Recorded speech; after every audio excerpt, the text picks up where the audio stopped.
Like an ancient warrior, he believed in consuming the flesh of his enemies to enhance his fighting spirit. His loyal supporters in the army called him the god of operations. On one occasion, he disguised himself as a Chinese merchant by wearing black pants, a white jacket, along with a pith helmet, as he traveled through Thailand and Indochina shortly after World War II. No one, not even the British guards, could tell that he, a Japanese colonel, escaped from being prosecuted for his country's wartime atrocities like the Bataan Death March. Some historians compared him to the Russian mystic Grigory Rasputin because, at one time, he held a significant level of informal power, far beyond his formal rank. His name was Masanobu Tsuji. He was a skilled tactical planner for Japan's Imperial Army, an officer, an elected official, and a spy for several governments. He was known for his aggressive militarism, for his fierce nationalism, and for his Pan-Asian views, which he qualified as, quote, Asia for Asiatics, end quote, with, of course, Japan being the leader of the region. His debated date of birth is around the year 1900, and his death was officially declared in 1968, but not because that's when he died. In 1961, Tsuji simply disappeared. Hello everyone and welcome back to my channel. I am Nina. Today I have another, perhaps lesser known, but no less fascinating story of this Japanese colonel, a suspected war criminal, and a spy. So rather than blabbing on, let's just get right into it. To understand Tsuji's character, we should go back right to the beginning. So, Masanobu Tsuji was born in Ishikawa Prefecture and went on to attend first the military academy and then the war college, from which he graduated in 1924. In 1930, he was at War University, where he focused on various relevant subjects, such as military tactics, and he went on to excel in this field, and he also learned the Chinese and Russian languages, which became handy later on. In the 1930s, he participated in factional infighting. So Tsuji supported the control, the Tosei faction, against the Imperial Way, the Kyodo faction, and this was not the only conspiracy in which Tsuji was involved. In 1941, he is believed to be one of the planners of the planned assassination of Prime Minister Fumimaro Konoe, should the Prime Minister prevent a war with the United States by negotiating with President Franklin D. Roosevelt. So you could see Tsuji's militarism right in this incident. By the late 1930s, Tsuji was heavily engaged in Soviet-Japanese border conflicts with the help of Mongolia on the Soviet side and the help of the Japanese puppet state Manchukuo in China on the Japanese side. And indeed, it was Tsuji's militarist aggressive attitude that significantly worsened these conflicts.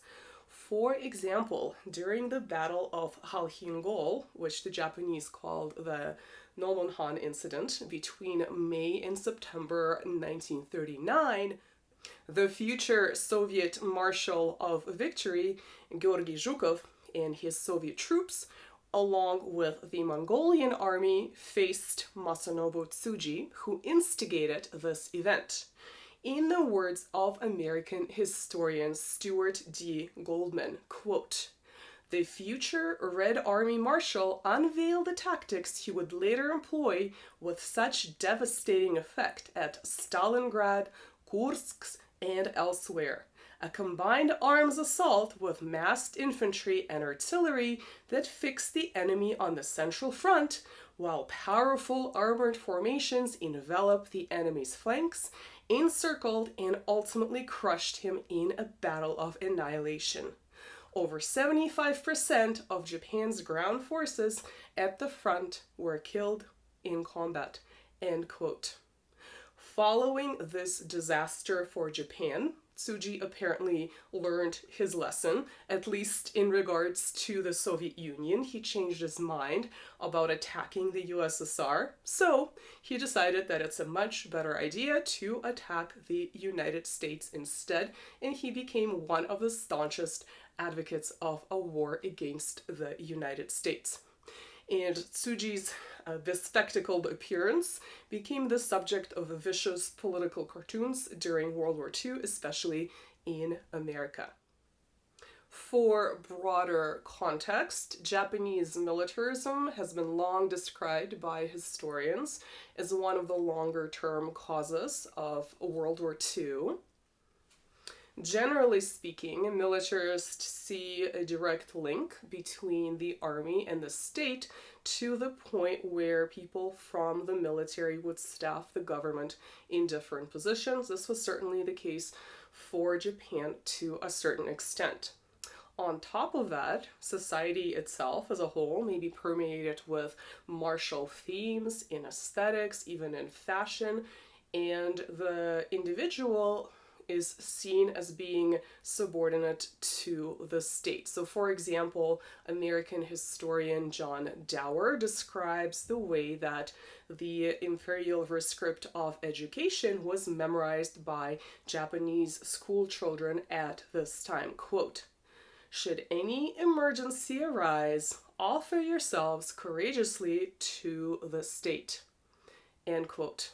Of course, some or many of these factors may be applicable to different governments and societies in different historic periods.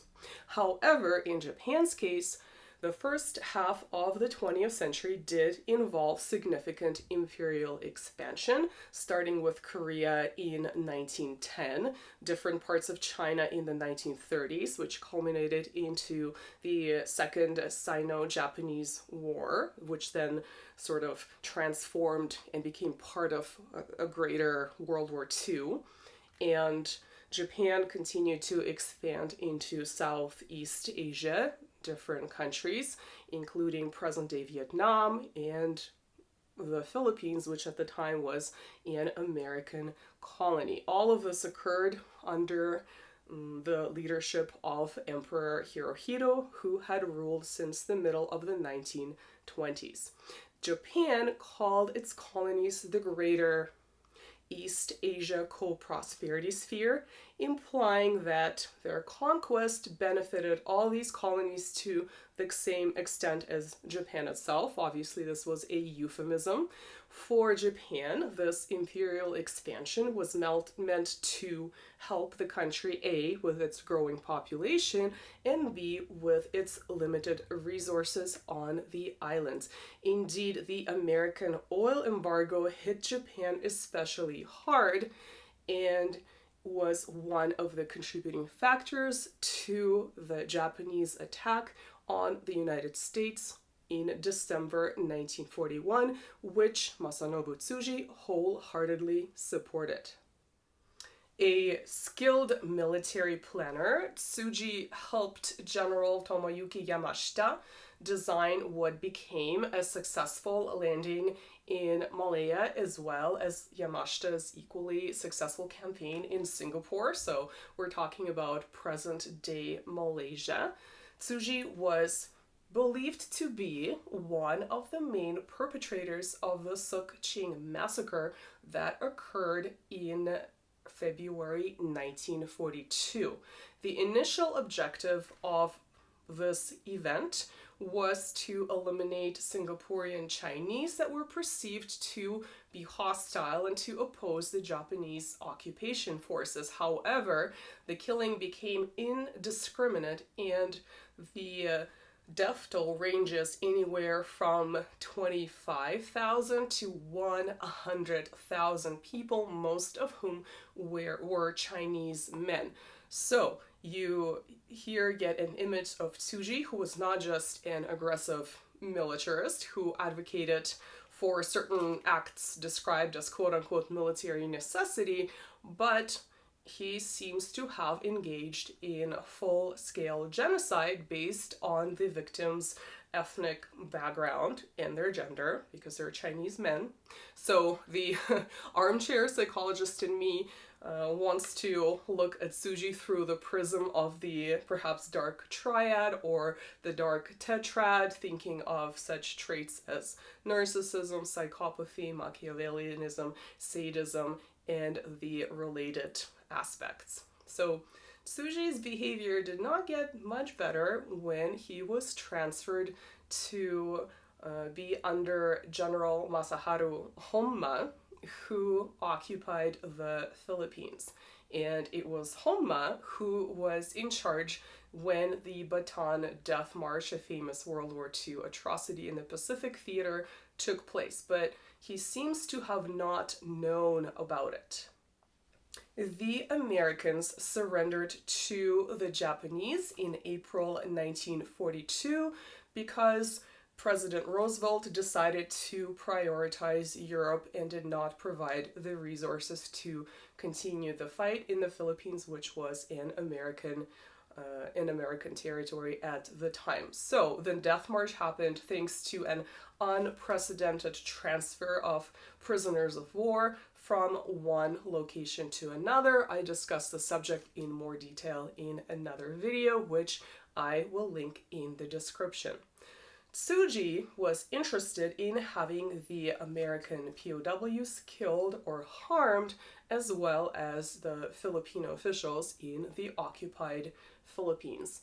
So the former Japanese soldier and writer Murakami Hyoe wrote that Tsuji personally showed how POWs should be treated by shooting them. American historian Hampton Sides called Tsuji, quote, a Rasputin-like character, end quote, which is where I got the title, in reference to his unprecedented informal level of power within the Imperial Army that far surpassed his rank. So this historian describes Tsuji as a spy and as, quote, a hatchet man for Field Marshal Hajime Sugiyama. Tsuji, this historian writes, claimed to have magical powers, another parallel to the popular image of Rasputin. One of his powers was avoiding death itself, very grandiose. Tsuji advocated, quote, eating the flesh of the enemy to build fighting spirit. On one occasion, he is reported to have dined on the liver of a downed Allied pilot. Really insane, end quote, by the way. So it's not a coincidence that it was Masanobu Tsuji who became the prime suspect in making anonymous phone calls claiming to originate from General Honma's headquarters. The calls went out to different Japanese field commanders. The mysterious stranger gave a kill-all order targeting the American POWs.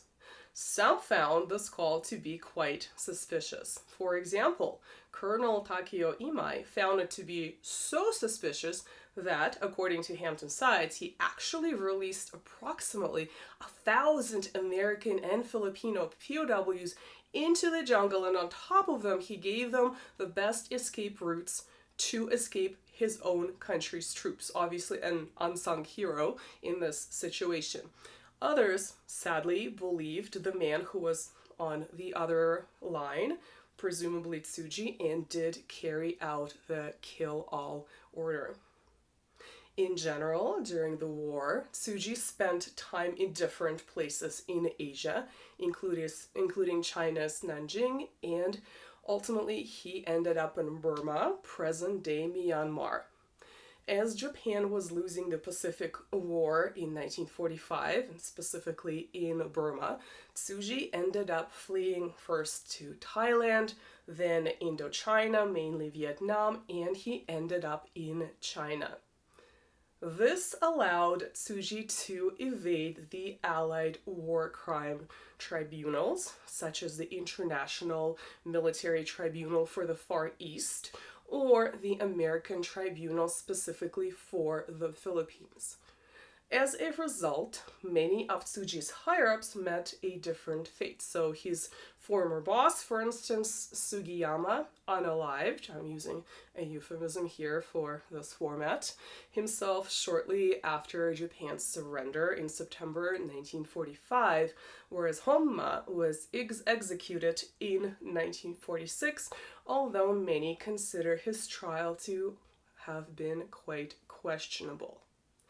Having fled, in China, Tsuji had a very peculiar status. On the one hand, he was kind of a prisoner or a detainee, and on the other hand, he was working for Chinese intelligence. Remember, at this time, China itself was engulfed in a civil war, roughly speaking, between the communists led by Mao Zedong and by the nationalists led by Chiang Kai-shek, who was backed by the Americans since World War II. In 1949, Mao, of course, succeeded, but by then Tsuji was out of China. So, Tsuji worked for Chiang Kai-shek at the propaganda department of the Military Control Bureau. The colonel used Chinese aliases. He spoke a mix of Russian and Chinese that he learned earlier in university. He wrote on different wartime subjects. So, for instance, this was just after World War II, and he wrote about the possibility of World War III. So, very timely in today's unstable geopolitical context. He also wrote basic military training manuals, and he translated very specific texts. So, for example, he translated a 1924 Japanese language manual on fighting the Soviet Union, specifically in Siberia. Very, very specific. So he was clearly interested in the subject. Remarkably, it was at this time that the Nanjing War Crimes Tribunal took place in China for the 1937 Nanjing Massacre, while Tsuji was still in China. So he saw his former comrades be put on trial, and some of them were executed. So perhaps there is something about his statement about having magical powers and avoiding death. In May 1948, Tsuji was finally able to come back to Japan by way of Sasebo in the south of the country, in the Nagasaki prefecture. And upon his return to his beloved homeland, he initially wrote profusely. He wrote many books, other types of texts. He wrote about his wartime experience, his time in exile, different kinds of notes. You can actually go on Amazon today and you can pull up an English language translation of his book called Japan's Greatest Victory, Britain's Worst Defeat, and it actually has really good reviews for something that today seems quite obscure. For broader context, Japan was under formal American occupation between the end of World War II, 1945, and 1952. The Supreme Commander of the Allied powers, General Douglas MacArthur, was in charge of the country, so he too actually had a significant level of power far beyond what his formal status was. The Americans wanted to mold Japan into this sort of Western-style democracy, but at the same time they did not perceive the Japanese as being capable of doing so themselves, so their view was Orientalist and paternalistic. So the American occupation powers engaged in censorship, which first started with censoring certain aspects of the Hiroshima and Nagasaki atomic strike atrocity. Certain aspects of the media were censored during the much of the occupation period, and there was a crackdown on the grassroots left-wing political movements. The Americans also saved Emperor Hirohito, who oversaw Japan's imperial expansion in World War II. He was saved from the war crimes trials because the Americans perceived him as sort of this very important symbol and a glue that would hold the Japanese society together and give it sort of continuity from one period to another. And some people agree with this decision, whereas others disagree to a significant extent. The Japanese society itself had a very difficult time adjusting to defeat and moving away from imperial militarism psychologically, in addition to the practical consequences of a world war, starvation, orphans, having to reconstruct approximately 40% of urban areas that were destroyed in American Allied bombings, and so on and so forth.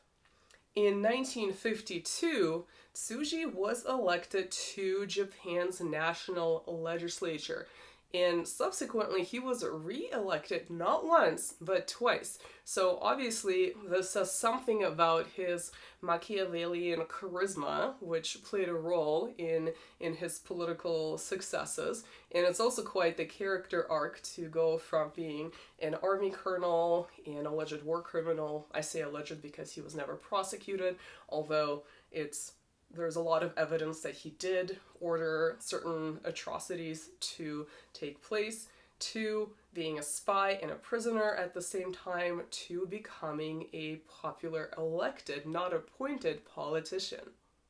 In 1961, Tsuji went to Laos as a lawmaker on an undisclosed mission described as an inspection tour of Southeast Asia, and disappeared. He was officially declared dead in 1968. In the year 2000, his son was still looking for him, as the Japan Times reported at the time. Tsuji's extraordinary life and the circumstances of his disappearance led to different theories and rumors from different sources with different degrees of factual justification. So, for example, some people believe that he actually ended up advising the North Vietnamese government, and others claimed he was actually teaching guerrilla warfare tactics to the Viet Cong in the context of the Vietnam War. Documents declassified by the CIA in 2005 reveal that Tsuji was in fact their asset.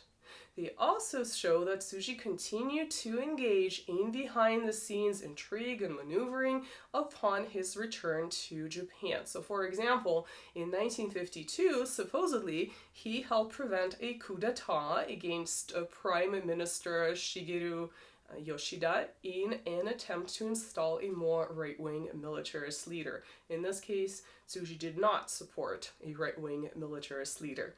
Others, however, questioned whether this information was in fact valid and suggested that it was Tsuji himself who strategically leaked it to certain sources to enhance his own status. Certainly this would be in line with his grandiose personality. These declassified CIA documents also reveal that Tsuji may have still been alive in 1962, so a year after he disappeared. And then he was supposedly kidnapped by the Chinese Communist Party. Quote, "Communist China really hates Tsuji." End quote. Of course, this theory does not fit at all with his training of the North Vietnamese, which were supported by China. Ultimately, many believe that Tsuji may have simply been killed in this very large scale and long-term conflict. Remember, the Vietnam War lasted from 1955 until 1975. It sort of arose on a wave of decolonization in the region, and it became a very significant Cold War conflict with many players. Though perhaps, as Tsuji himself claimed, and as he did on many occasions, he learned to avoid death after all. Thank you for watching. This is all I have for you guys. I would love to hear your thoughts on this fascinating and scary character. Sharing and subscribing always helps my channel, and I will see you in the next one. Thank you. Bye.